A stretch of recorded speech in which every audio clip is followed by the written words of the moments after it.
Hey everyone, my name is Shanice and welcome back to my channel. Today I'm going to be reviewing all of the books that I finished in the month of September, and I'm going to be starting with my least favorite book to my most favorite book. So as always, here is a little snapshot of what I read, the nice pile. There are a couple of books that are not on here because I either read an ebook version or I borrowed the book from a library and then didn't like it that much and return it. But let's begin with my unfortunate least favorite. That was Percy Jackson and the Lightning Thief, book 1. I was going to do a book to movie review or comparison of the entire Percy Jackson series, but the way that things were going with this first book and how long it was taking me to read and just how much I wasn't enjoying it, I ended up switching it to another book.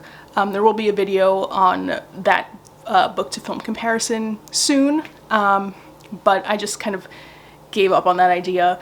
But I did finish The Lightning Thief and I gave it 1 star, a very generous 1 star. To put it quite simply, I was just bored. I almost feel like this is what adults who enter the Harry Potter world and find it kind of disappointing, I feel like that's what they experience. You know, these books are not necessarily written for my age range, not my demographic at all, so, you know, it did feel like I was reading something for middle grade, which it is, so it's not a fault of its own, it's just I am not the demographic, so this was very childish and simplistic. But I don't know, even, you know, as a Harry Potter mega fan, even when I go back into those books, they still have a level of maturity that I didn't feel like Percy Jackson did. That could just be my bias, who knows. Obviously Rick Riordan does understand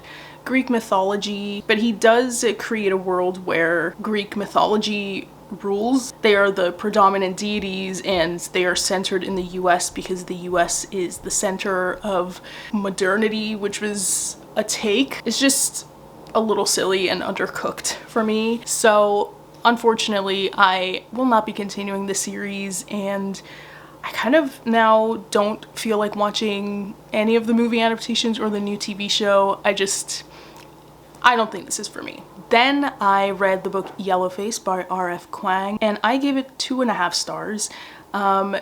Just looking up R.F. Kuang's academic pedigree, she's stellar. And so with that in mind, I was really expecting a lot more from the writing in this book. I wouldn't say the writing is bad by any means. However, it's not as like elevated or as you would expect from someone like R.F. Kuang and her extensive academic background. This book is about a writer named June, a white writer named June, whose Asian and very prolific and famous writer friend dies all of a sudden, and she leaves behind a manuscript for was supposed to be her magnum opus. And June decides she's a little jealous and hurt because she's never reached fame that she feels she deserves, so she's just gonna take that manuscript, edit it to make it seem a little bit new, and pass it off as her own, while the book still maintains its historical references to China and a culture that is not hers. And so we get a story a little bit like Disorientation, but not as nuanced as I would have wanted it to be, although it hits a lot of excellent points and observations about the publishing industry and how self-serving it can be. It almost doesn't know what it needs to do for its own good sometimes. It just misses the boat too often. I thought this book did a really great job on how it portrayed social media and its toxicity, and also captures the idea of writer's block and just not being able to get any new ideas even though there's immense pressure on you. And also, you know, points out how a lot of, let's say, formerly canceled people tend to use books and how the publishing industry enables their continued success by publishing those books. It's a kind of a vicious cycle, and the industry is complicit in it. Whether it wants to portray itself as not, it is. What I found to be a great flaw here is that the book just felt fast forwarded. So much happens within the first like chapter or two. It could itself be its own 2 books if you wanted to. You get the publication of this new book, the identity change that June goes under, like everything is just so jam-packed, and I just wanted the text to slow down a little bit. And I feel like a lot of the subject matter here would have worked better as a nonfiction essay. You can tell that R.F. Kuang feels strongly about a lot of points. Actually, I think those parts work the best in the text when they felt the most essayistic and less fictive. You could tell that the writer was getting a lot out off her chest, but you know, as a fiction, as a story, I don't know how much it worked for me, but you know, I liked its daring. It did make me laugh because it was fast forwarded, or it felt fast forwarded. And though that was a negative, it did move quickly. The language is accessible, and I think, you know, unfortunately, there are a lot of writers who maybe could be compared to a June in their intentions, or maybe in their unconscious taking of other people's cultures in books. But yeah, I gave it 2.5 stars. I did buy a copy, but I wanted the paperback edition, which isn't coming out until January of next year. So I've pre-ordered that, so I will own it because, you know, it does talk about interesting things, though it is not a favorite. The next book is the book that I chose to replace Percy Jackson as my book to film comparison. And again, that video will come out soon. But that is The Sympathizer by Viet Thanh Nguyen. This is complicated to explain to you what it is about.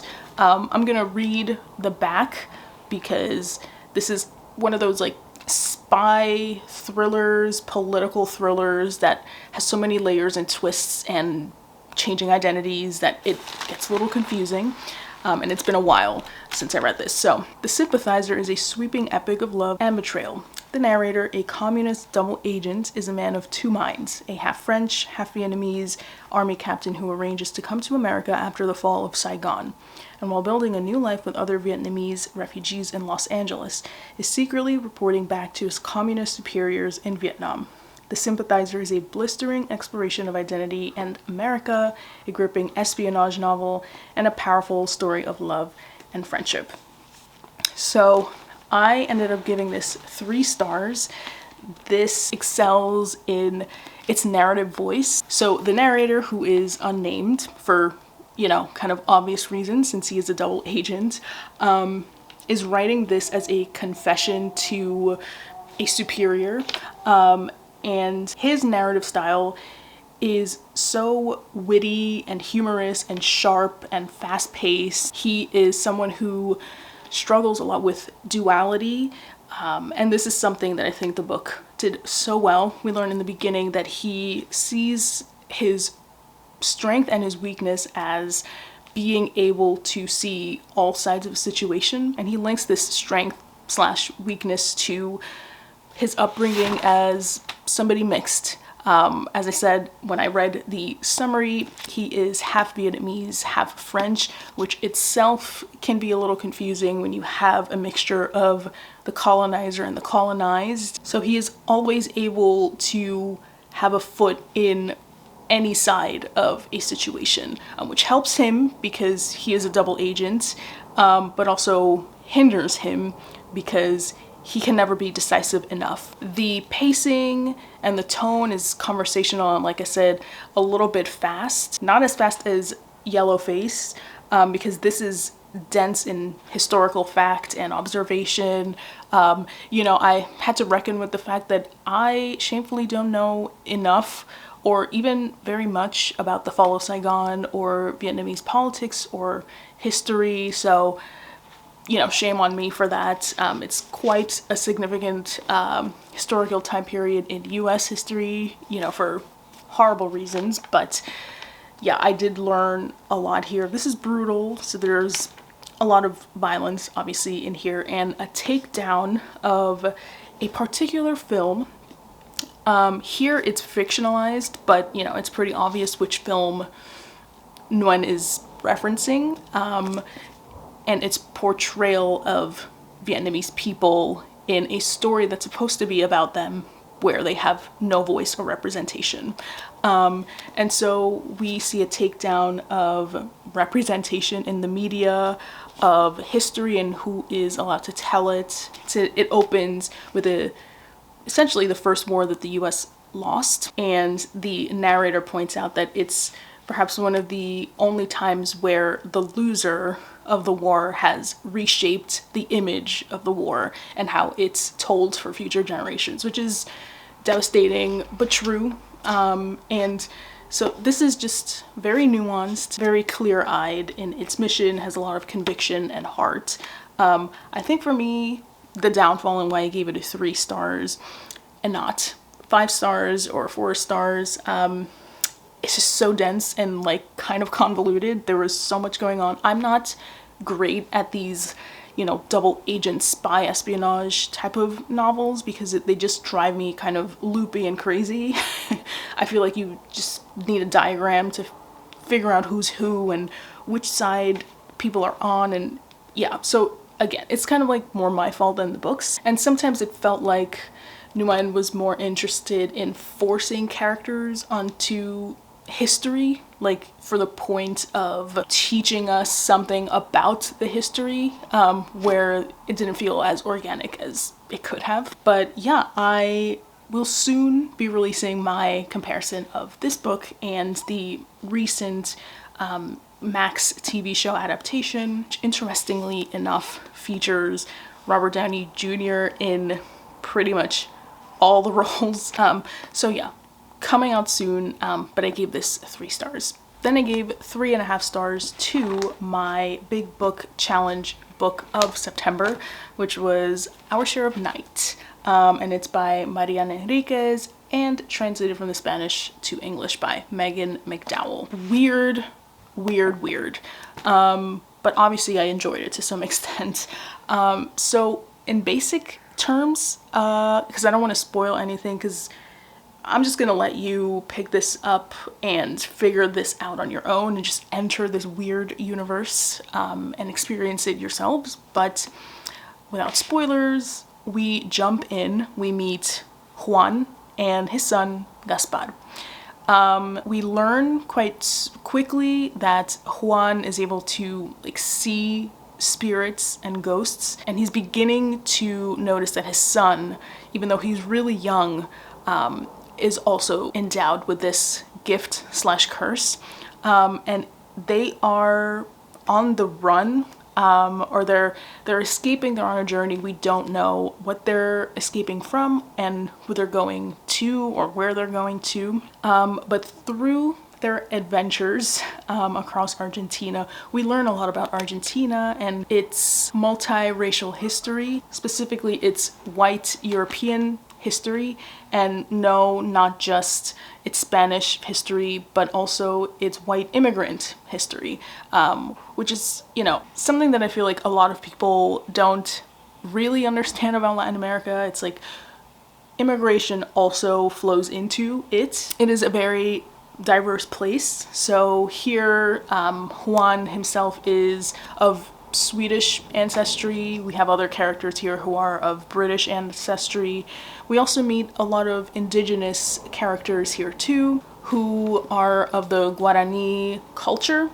So we have a lot of words in here that are Guarani, and we learn about the Guarani language and people. So you do learn about an Argentina that I don't think is represented that often. And you get a lot of really visceral, gruesome magic, like goth magic. Lots of slicing and dicing, lots of guts, lots of torture and cutting off limbs.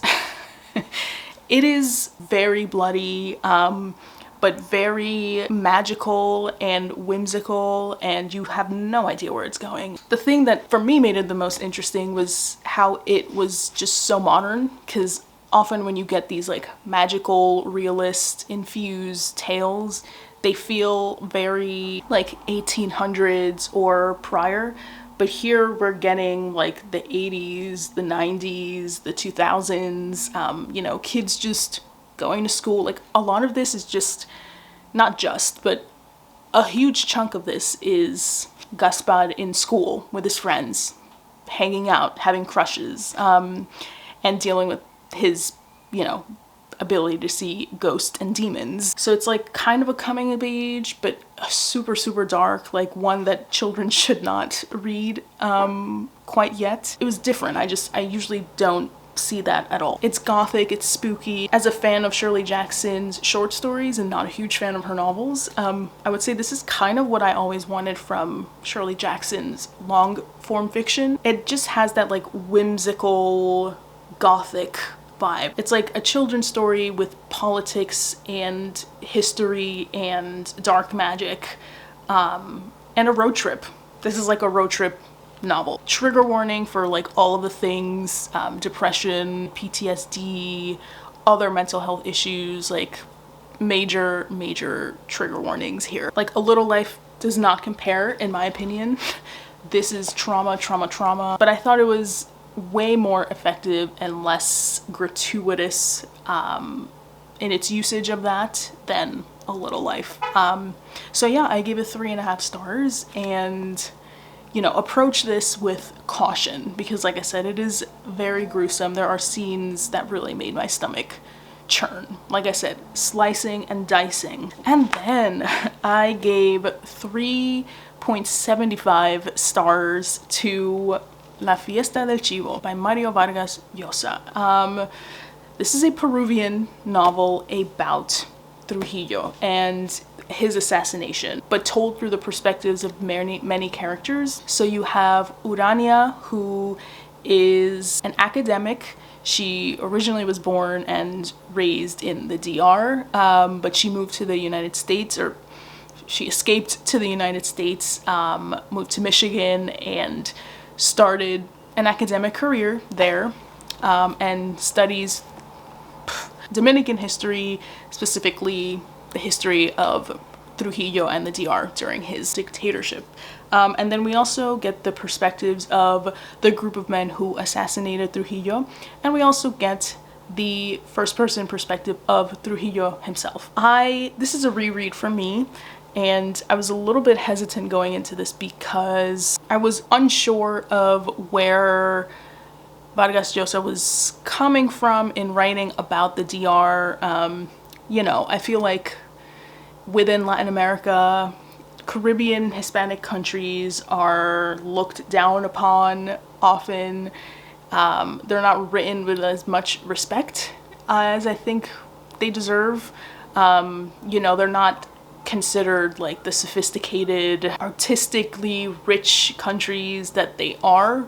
I feel like that's, you know, kind of reserved for like Argentina or Chile or, you know, Mexico, and you hardly hear of the DR in that light, or Cuba or Puerto Rico or anything. So I had my hesitations, and you know, I have family members who read this and didn't appreciate it.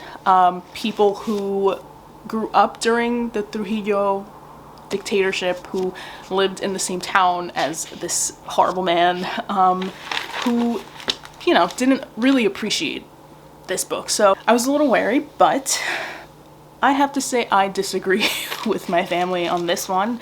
I think this is a situation where you need kind of like an outsider's view. Like sometimes you need to take a look outside of yourself to fully understand yourself. And reading more about Vargas Llosa and his opinions on the Dominican treatment of Haitian immigrants or Dominican-born Dominicans of Haitian background, I agree with him. And I think there's been a lot of, you know, upper echelons of Dominican society who don't like this book, who don't like this author, who, you know, had very successful campaigns to like burn his books and not give him Dominican citizenship, which I think in the end he did get. They really didn't want him to get an award for, I don't know if it was this book in particular or just like an award for being the author that he is, from the DR. There's strong sentiment against him there. But I just think this is a case of internalized racism, dare I say. And, you know, again, a case of maybe someone who's removed from the situation can have a more objective view of what's going on, instead of, you know, feeling personal connection to the thing and viewing the thing or the history with such emotional subjectivity. But anyway, what I liked about this is how blunt and honest it was about some things that are still going on in the DR and the culture. I think he points out a lot of colorism, a lot of anti-Black sentiment, horrendous anti-Haitian sentiment, aspirational whiteness, you know, admiration of the US. And Trujillo is a huge part of why that became kind of the norm in the DR. He sort of normalized all of those sentiments. And I think he is pretty brave for speaking out against the DR in support of Haitians and how much racism they have faced, which is directly tied, in my opinion, to the persistent anti-Blackness that unfortunately we still have. I appreciate unflinching honesty when it comes to my literature. And what a brilliant writer he is, just in terms of craft. I think I need to read more from him. I mean, wow, so many twisting sentences, like his command of language is remarkable. I will say, you know, one of the complaints that I heard from family members is that, you know, the Dominican characters here just sound too vulgar. I do think the vulgarity was just like a lot, but also part of me just thinks, look at the characters who are speaking that vulgarity. Like, do you want Trujillo to be like clean-tongued? Do you want him to speak beautiful sentences? That wasn't really who he was. So our main character, one of the main characters, is of course going to be vulgar because he was. Sometimes it got a little too much, but I don't know. I didn't mind it as much. So I'm kind of in the middle, you know. I didn't mind it as much. I don't feel like personally offended by it, but yeah, as a reader, it was like, okay, let's move on from this scene. Let's get to the next point. And it was so interesting to hear the Balaguer perspective, as the person who took over after Trujillo, and how he is different and how he is portrayed. He speaks, you know, proper Spanish. He's highly educated, very intellectual. I feel like he is an aspiration for a lot of Dominicans. Oh God, am I gonna get killed for saying this? I don't know, maybe. It's just, I think Vargas Llosa really covered a lot. His scope was enormous, but honed in. And yeah, I actually really like this book. Yeah, I recommend this, and this has been translated into English. So get yourself a copy, I would say, and see what you make of it. All right, so the last two books that I'm going to talk about are both 4-star books, and I loved them, and they're also, along with La Fiesta de Chivo, some of my favorites of the year. I have to say, I've been knocking it out of the park with my short story collections for this year. We have my September choice, which was Witness by Jamel Brinkley. What a collection. What a collection. I was spellbound by every story. The titular story was pretty harrowing to read after reading Medical Apartheid the month prior. The first story, Blessed Deliverance. If you want to write short stories, read that story, or just read anything by Jamel Brinkley. This is also an excellent way to compose and compile a short story collection.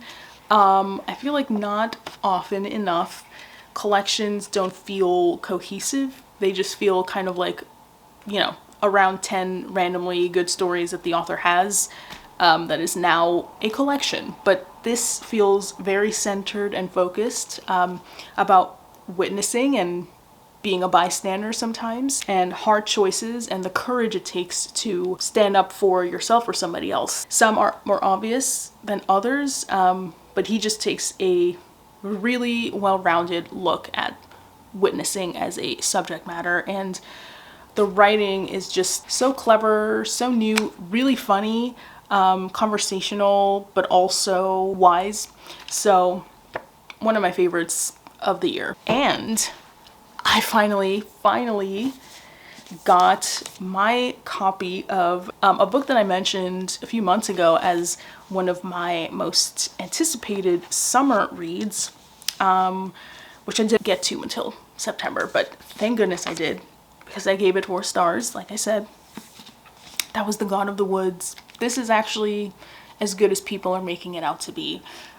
This is how I like my murder mysteries.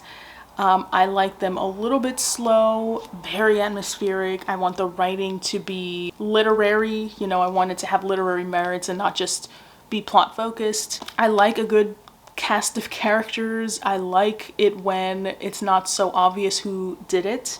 And I like it when they are talking about real world things like class consciousness, gender roles, stereotypes, things like that. So we meet these characters at different points in time, but essentially what happens is that there is this summer camp in the Adirondacks run by this very rich family. The daughter of that very rich family is one of the participants, so she's in the summer camp, and she goes missing.